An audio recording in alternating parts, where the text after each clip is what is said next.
No sé qué tal habéis pasado la semana. Me gustaría que todos la hubiésemos pasado bien. No siempre es así, pero para aquellos que no lo hayáis pasado del todo bien, recordaros, confiad en el Señor. Ahí está el secreto para salir adelante de las circunstancias malas en las que vivimos. En esta mañana yo quiero hablaros de un término teológico importantísimo. Se encuentra en el Nuevo Testamento y es un término que os resulta familiar a todos vosotros porque hablamos tantas veces en los diálogos de iglesia de él. En esta mañana vamos a hablar de la gracia. La gracia de Dios.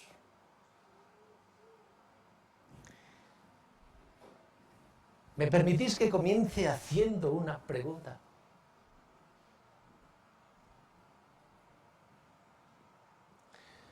¿Tú alguna vez, a lo largo de tu vida, has estudiado este tema? Fíjate que no te estoy preguntando si has leído o has escuchado acerca de la gracia. La pregunta mía es clara y directa.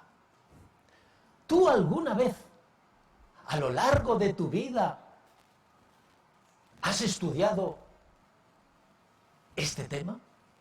Es decir, ¿has pensado, has reflexionado, has analizado lo que es la gracia? Porque si no lo has hecho, ¿sabes lo que te va a ocurrir? Exactamente igual que a mí. Que tú pensarás que este tema lo tienes controlado. Que el tema de la gracia es un tema asequible, comprensible para todos.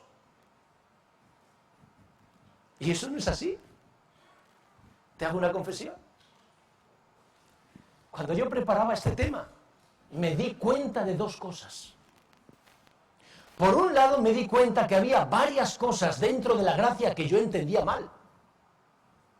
Y por otro lado, yo me di cuenta que había cosas que se escapaban de mis manos, que yo no era capaz de entender. Por eso, en esta mañana me gustaría compartir contigo mis reflexiones. Y por eso, en esta mañana me gustaría pedirte un favor.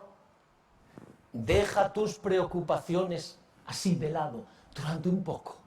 Déjalas de lado, para que puedas estar atento a lo que vamos a decir a continuación, porque es tan importante. Voy a comenzar lanzando al aire algunas preguntas que nos permitan pensar. ¿Qué es la gracia de Dios? ¿Qué implica la gracia de Dios? ¿Cuán abarcante es la gracia de Dios? ¿Cómo funciona la gracia de Dios? ¿Cómo se recibe o cómo se pierde la gracia de Dios? Si tú te das cuenta, todas estas preguntas son preguntas para las que tú tendrías que tener una respuesta. ¿Y sabes por qué? Porque las cosas más importantes que tú más necesitas como creyente se consiguen por medio de la gracia. Por ejemplo, tú eres salvo por la gracia. Si tú tienes un problema y necesitas cosas, tú tienes acceso directo al trono de Dios. ¿Por qué? Por la gracia. Cuando tú te pones a orar, tus peticiones llegan directamente al cielo. ¿Por qué? Por la gracia. Cuando tú pecas, tus pecados pueden ser perdonados. ¿Por qué? Por la gracia. Jesús vino a este mundo a morir por ti, por mí, por todos los hombres. ¿Por qué? Por la gracia. Y así podríamos decir un montón de cosas más. Todas importantes, importantísimas. Y veríais que todas esas cosas se pueden conseguir por la gracia. Fijaos hasta dónde llega la gracia. Que la Escritura dice que la gracia ha sido derramada en este mundo en abundancia. ¿Y qué significa eso? Dos cosas. La primera es que todo el mundo tiene acceso a la gracia y a la gracia en abundancia. Y lo segundo, mientras tú tengas acceso a la gracia, todo es posible en tu vida. ¿Me has escuchado bien? Mientras tú tengas acceso a la gracia, todo es posible en tu vida, incluso lo que tú crees que es imposible, como puede ser tu salvación. Querido amigo, la gracia es un tema importantísimo, importantísimo y necesario. Cuando yo me puse a preparar el tema, yo me encontré con una declaración que me sorprendió. Me sorprendió. Era la declaración que hacía un teólogo no adventista. Y la declaración es la siguiente.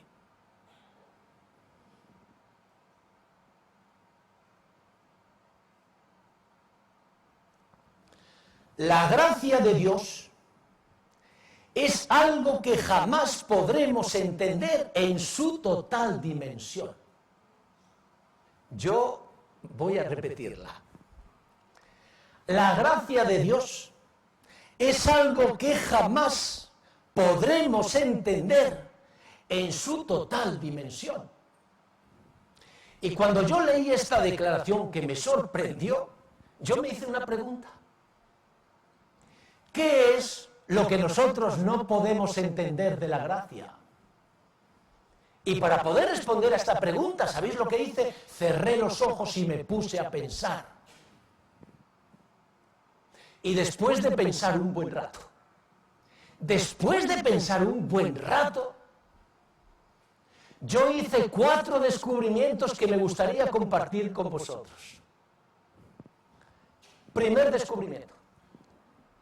El primer descubrimiento es un error que solemos cometer todos los creyentes. ¿Y en qué consiste ese error? Cuando nosotros abrimos este libro y nos ponemos a leerlo, ¿con qué nos encontramos? Con cosas grandes. Con cosas grandes. ¿Y sabes por qué son cosas grandes? Porque todo lo que hay aquí lo manda Dios, lo dice Dios, y son de Dios. Y todas las cosas que tienen que ver con Dios son grandes. No lo olvides nunca. ¿Qué hacemos nosotros con las cosas grandes? Las hacemos pequeñas. ¿Y por qué las hacemos pequeñas? Pues es muy fácil, es muy natural. Porque nosotros intentamos coger esto de aquí, que es grande, y meterlo aquí. Y cuando lo metemos aquí, lo grande se hace pequeño, porque queremos comprender para poder compartir con aquellos que no lo conocen. El problema no está aquí, porque efectivamente es necesario hacer esto. Tú tienes que coger esto de aquí, que es grandioso, y meterlo aquí, que es pequeñito. El problema, repito, no está aquí. El problema está en que cuando hacemos el pase de aquí a aquí, cuando convertimos lo grande en pequeño, nos olvidemos de la grandiosidad de Dios. Y las cosas de Dios las hacemos humanas. Y son cosas pequeñitas. Ese es el primer error que me di cuenta. Segundo descubrimiento.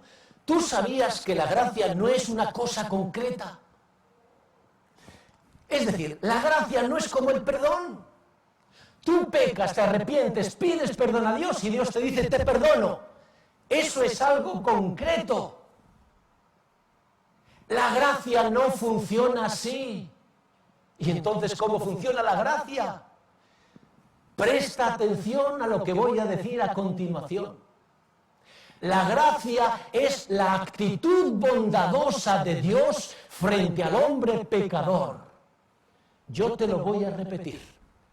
La gracia no es una cosa concreta. La gracia es la actitud bondadosa de Dios frente al hombre pecador. ¿Sabes lo que quiere decir esto? Que tú con la gracia tienes acceso a todo. Porque cuando tú tienes la gracia, tienes acceso al amor de Dios. Y todo es posible. Porque con el amor todo es posible. Tercer descubrimiento. ¿Cuántas veces en la iglesia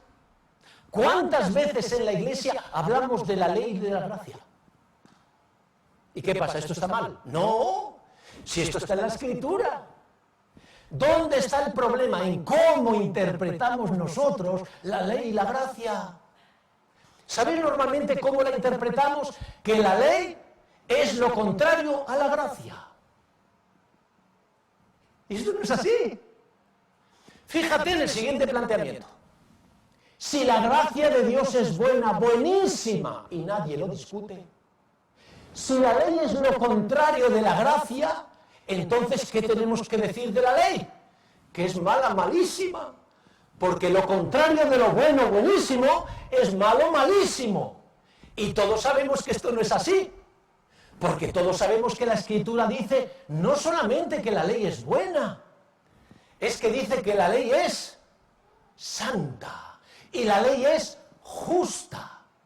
Luego la ley no puede ser lo contrario de la gracia. ¿Y entonces qué es la ley? La ley es la expresión de la gracia. La ley es la expresión del amor de Dios. La ley es la expresión del poder de Dios amando al hombre pecador. Interesante. Cuarto descubrimiento.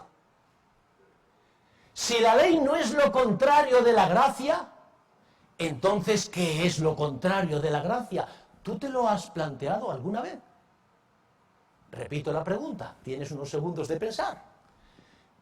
Si la ley no es lo contrario de la gracia, entonces, ¿qué es lo contrario de la gracia? Yo te agilizo el tiempo. Lo contrario de la gracia no es la no gracia como algunos dicen.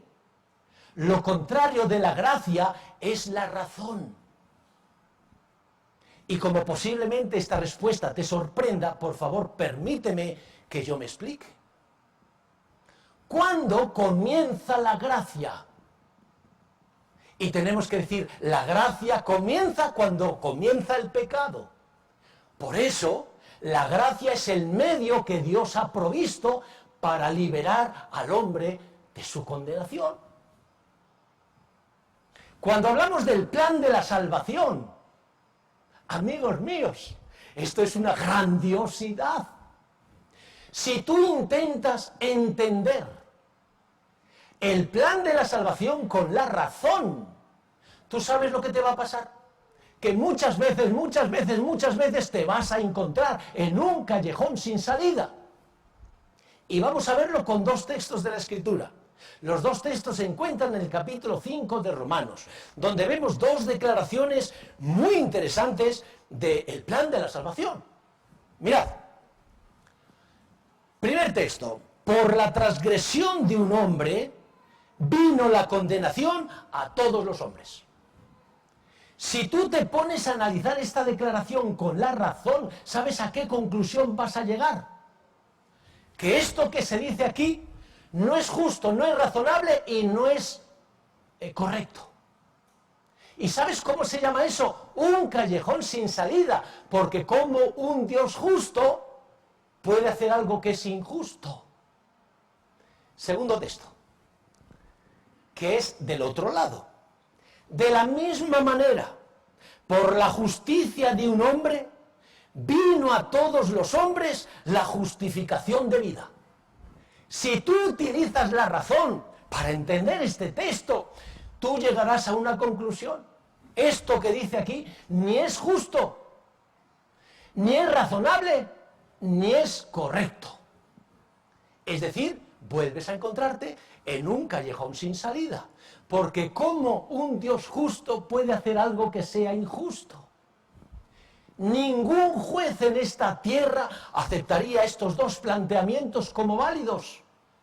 ¿Tú te imaginas que ahora estuviésemos en un tribunal y un juez y dijese lo siguiente: como el acusado resulta ser culpable, tiene que ir a la cárcel 25 años. Y como tú eres culpable, todos los que estáis aquí sois culpables y tenéis que ir a la cárcel 25 años. ¿Tú qué dirías? Oiga, señor juez, que eso ni es justo, ni es razonable, ni es correcto.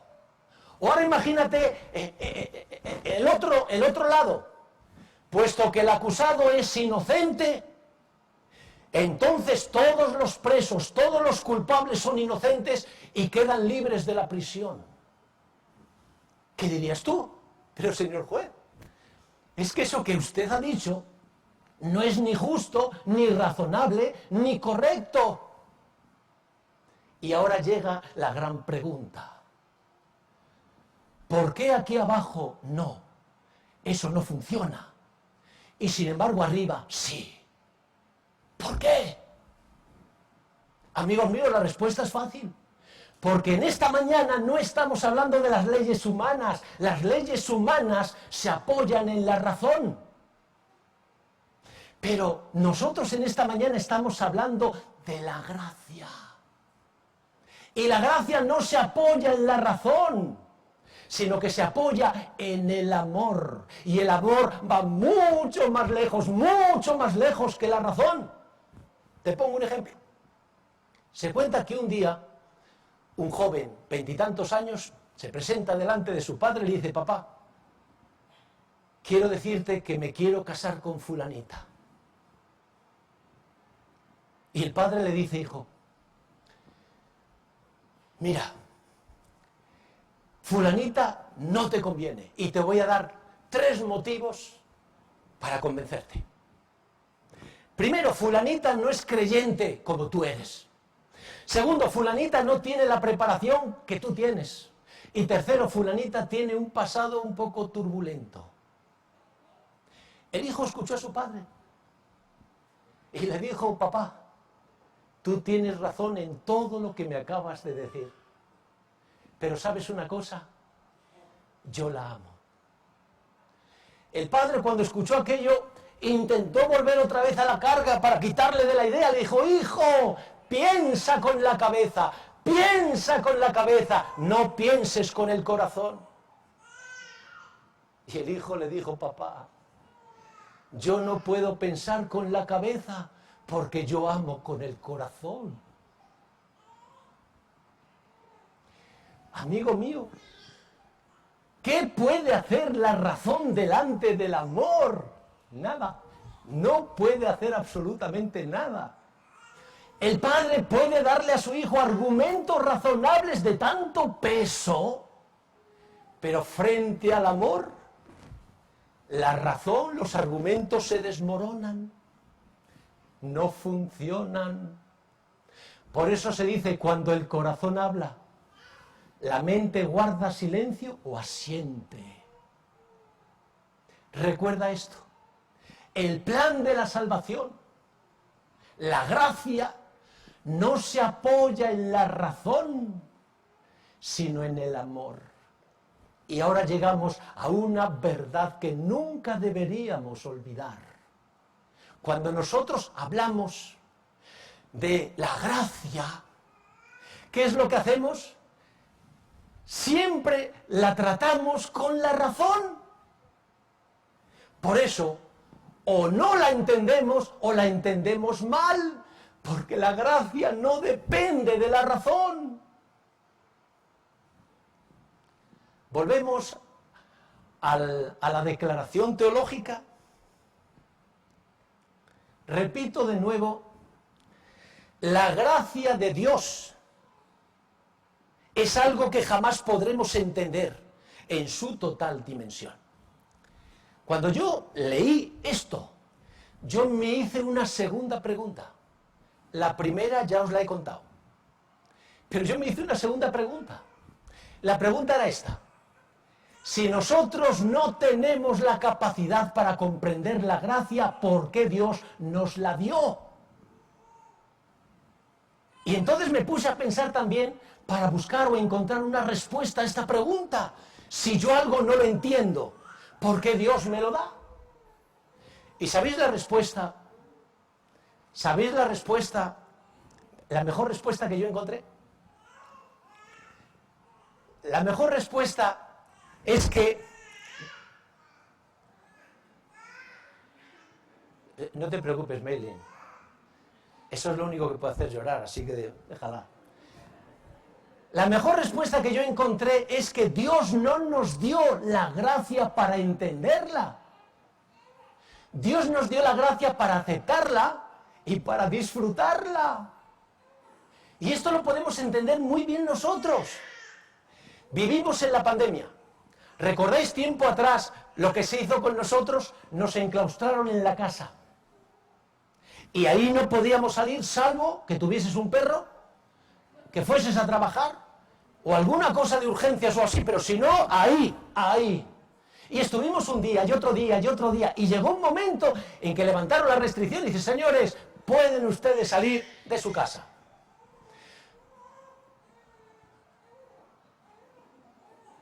Es el derecho que tienen los bebés a decir, oye, ¿y yo qué? ¿Y que sí? Muy bien. ¿Y dónde estaba ahora? En que abrieron, ¿no? Abrieron la restricción. Iba por ahí, ¿no? Bueno, abrieron la restricción y entonces, ¿qué ocurrió? Que mucha gente se fue al monte y se fue al campo.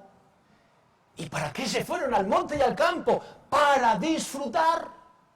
¿Y disfrutar de qué? Del viento sano y de los rayos solares. Y ahora fíjate en lo siguiente.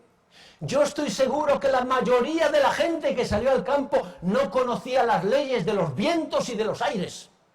Yo estoy convencido que todos los que salieron no controlaban en su totalidad cómo funcionan los rayos solares en el cuerpo humano. Pero eso no les importaba. Lo único que querían era disfrutar de lo uno y disfrutar de lo otro. ¿Tú te das cuenta? ¿Tú te das cuenta de esto? Yo quiero hacer, porque ahora nos vamos a adentrar en una dimensión nueva de la gracia. Repito, nos vamos a adentrar en una dimensión nueva de la gracia. Pero para entrar en esa dimensión, ¿sabes lo que tenemos que hacer? Tenemos que salir de la dimensión teológica, tenemos que salir de la dimensión legal y tenemos que adentrarnos en la dimensión experiencial. Es decir, ahora vamos a hablar de cómo se disfruta la gracia de Dios.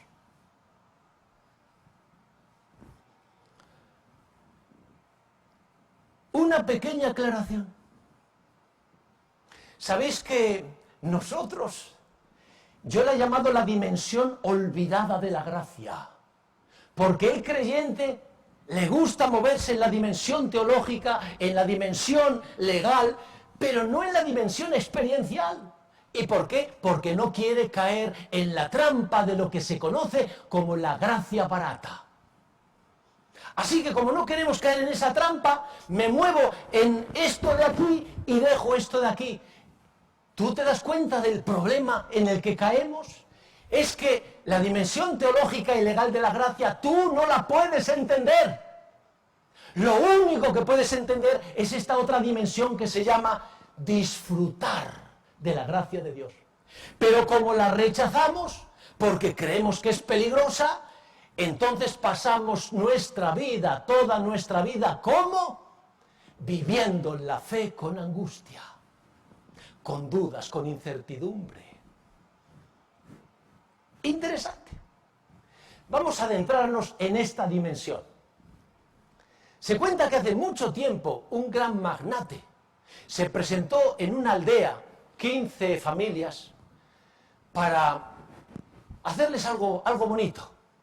Ellos le habían dejado la tierra, su pueblo, su aldea, para profundizar las máquinas y sacar petróleo. Así que una buena mañana el gran magnate se presentó en la aldea, convocó a las familias y les dijo: quiero hacer una gracia con vosotros por el apoyo recibido. El magnate sacó un sobre de su bolsillo. En el sobre estaba la dirección del magnate. Y le dijo: mirad, he traído un sobre para cada uno de vosotros, para cada familia. En el sobre está mi dirección. Y dentro del sobre hay una hoja en blanco. Bueno, os voy a explicar en qué consiste la gracia que yo voy a tener con vosotros. En esta primera cara solo podréis poner vuestro nombre y vuestra dirección. Solo vuestro nombre y vuestra dirección. Y en esta otra vais a poder escribir todas vuestras peticiones sobre cosas que necesitéis. Escuchadlo bien. Todo lo que quepa en esta cara lo podéis pedir. Pero si llenáis esta cara y ponéis aquí peticiones, eso no va a contar.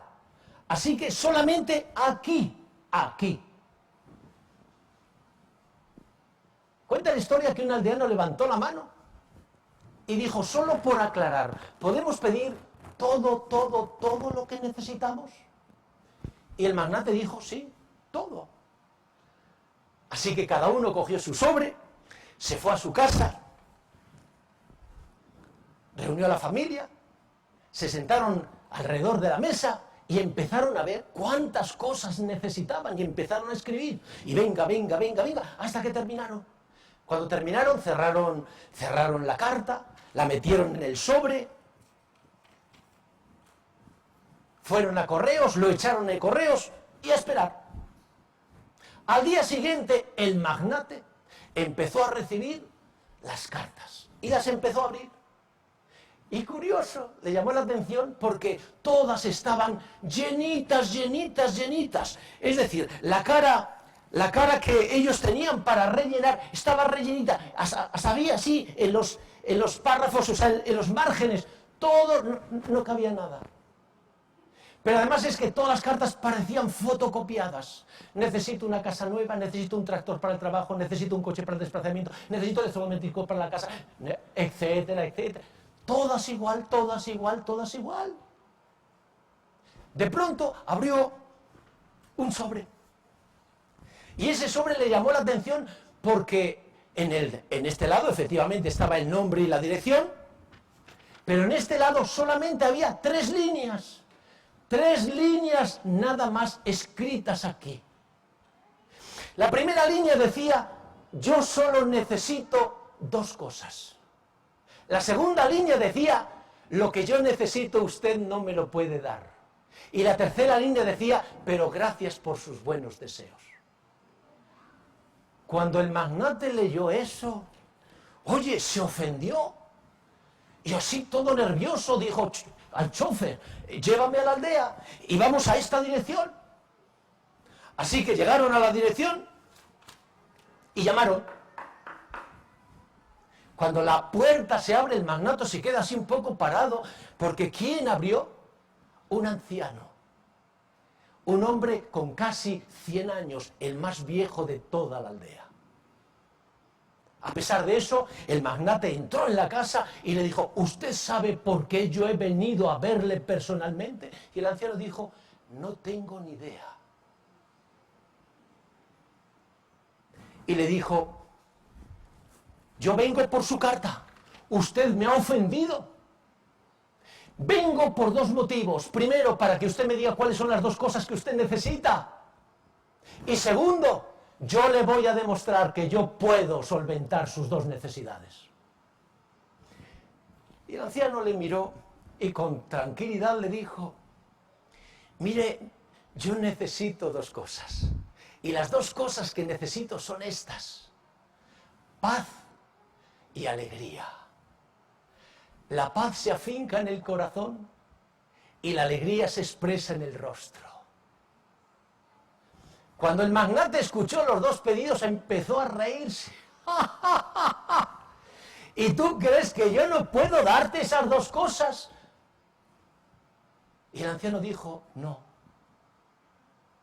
Pues ahora te vas a enterar. Metió la mano en el bolsillo, sacó un enorme fajo de billetes grandes, de los gordos, lo puso encima de la mesa y le dijo, con esto tú tendrás lo que necesitas. Y el anciano le volvió a mirar y le dijo, mire, la paz que usted me ofrece no es la que yo busco. Y la alegría que usted me da no es la que yo necesito. Cuando el magnate escuchó esto, se enfadó tanto que cogió el dinero, se lo metió al bolsillo, salió de la casa, dio un portazo, se montó en el coche y dijo, chofer, a casa. Cuenta la historia que mientras iba de regreso a su casa, se empezó a encontrar mal. Le empezó a doler el brazo derecho. Empezó a sudar, y se empezó a marear. Y entonces el magnate, preocupado, cogió en el lateral que tenía un espejo y se quiso ver el rostro cómo lo tenía. Y cuando se vio el rostro cómo se lo vio, se asustó, porque vio que su rostro estaba tenso y su ceño fruncido. Sorprendido y asustado, se llevó la mano al corazón y de pronto se volvió a asustar más porque vio que su corazón latía mucho más rápido de lo que tendría que latir, y su corazón tenía una fuerza, golpeaba con tanta fuerza que él se preocupó. Y entonces se acordó del anciano y hizo el gran descubrimiento de su vida. Él no tenía paz en el corazón y él no tenía alegría en el rostro. ¿Hacemos la aplicación para nosotros? Amigo mío, nosotros vivimos en un mundo engañoso que intenta convencernos que para disfrutar de la vida necesitamos cosas. Y nosotros somos tan torpes que algunas veces nos lo creemos. ¿Y qué hacemos? Trabajar. ¿Por qué trabajas tanto? Hay que ganar dinero. ¿Pero para qué quieres tanto dinero? Porque hay que comprarse cosas. Porque en el fondo creemos que las cosas nos van a hacer personas felices. Y esto no es así. El mundo está lleno de personas que tienen cosas, lo tienen todo y son tremendamente infelices. ¿Y sabes lo que demuestra esto? Que las cosas no nos ayudan a disfrutar de la vida. Para disfrutar de la vida, ¿qué es lo que necesitamos? Dos cosas que no son materiales: la paz y la alegría. La paz se afinca en el corazón y la alegría se expresa en el rostro. Y la pregunta es, ¿cómo se consigue eso? ¿Con dinero? No. ¿Con cosas? No. ¿Con influencias, amigos de influencia? No. Entonces, ¿cómo se consigue la paz y cómo se consigue la alegría? Escucha bien esto. Lo único que te puede dar paz en el corazón y alegría en el rostro, ¿sabes qué es? La gracia de Dios. ¿Y por qué la gracia de Dios nos aporta eso? Porque actúa en las tres dimensiones del tiempo donde nosotros nos movemos. La gracia actúa en tu pasado, la gracia actúa en tu presente y la gracia actúa en tu futuro. ¿Cómo actúa la gracia en tu pasada? Con el perdón. ¿Tú sabes cuánto pesa el pecado? Porque a veces nos pensamos que lo único que pesa son los objetos físicos. Y eso no es así. El pecado pesa mucho más de lo que tú te puedes imaginar. Por eso, cuantos más años tenemos, es más difícil disfrutar de la vida. ¿Quiénes son los especialistas en disfrutar de la vida? Los niños. Pero a medida que cogemos años, es más difícil. Y cuando llegamos a mayores, nos cuesta mucho. A pesar de que digamos, yo soy inmensamente feliz. ¿Por qué nos cuesta tanto? Porque los pecados se van acumulando en la conciencia. Y cuando los pecados son muchos, dificultan nuestro andar por la vida. David lo dijo muy claro: mientras callé se envejecieron mis huesos. El pecado pesa, pesa. Y nos impide disfrutar de la vida. ¡Ay, amigos míos! ¡Ay, amigos míos! Pero ahora llega el Señor. Llega el Señor. ¿Y con qué llega? Con la gracia. Y entonces el Señor nos dice: si tus pecados fueren como la grana, como la nieve serán emblanquecidos. Y si fueren rojos como el carmesí, vendrán a ser como blanca lana. ¿Tú te das cuenta? ¿Tú te das cuenta del papel que tiene la gracia? La gracia consigue el perdón. Y con el perdón tú puedes tener paz en el corazón y alegría en el rostro. Interesante. ¿Cómo actúa la gracia en tu presente? ¿Con una misión? ¿Cómo que con una misión? Sí, Dios te da una misión porque Dios sabe que la única forma de que tú puedas sentir que Dios te ha perdonado es dándote una misión. ¿Pero cómo es eso? Te lo explico con un ejemplo. Imagínate que estás en un grupo de amigos y tú, oye, metes la pata y a una persona, a uno de los amigos, le haces una faena tremendo, se forma un escándalo de... Y entonces tú vas y dices: oye, mira, vengo a pedirte perdón.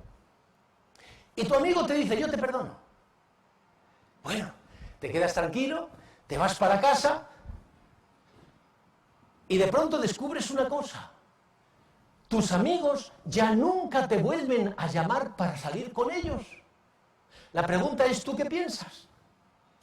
No me han perdonado. Porque si me hubiesen perdonado, todo volvería a ser como antes. Me llamarían, yo iría y saldríamos juntos. Pero desde que yo cometí la ofensa, no me han llamado, no me han perdonado. ¿Sabes que con Dios pasa lo mismo? Tú le dices: Señor, perdóname. Y Dios te dice: yo te perdono. ¿Cómo Dios te demuestra que te ha perdonado? Te llama y te da una misión en su viña. Porque cuando tú estés trabajando para el Señor, aquí dentro tendrás la sensación de que Dios te ha perdonado. Interesante. ¿Cómo actúa la gracia en tu futuro? Presta atención a esto ahora. Fíjate qué interesante. ¿Tú sabes qué hace la gracia en tu futuro? Abre las puertas, abre las ventanas de la vida, de tu vida, para que veas la eternidad. ¿Y cómo consigue esto? Es muy fácil, recordándote algo que normalmente tú te olvidas. ¿Y sabes lo que es lo que olvidamos? La gracia me recuerda que tu salvación no está en el futuro, está en el pasado.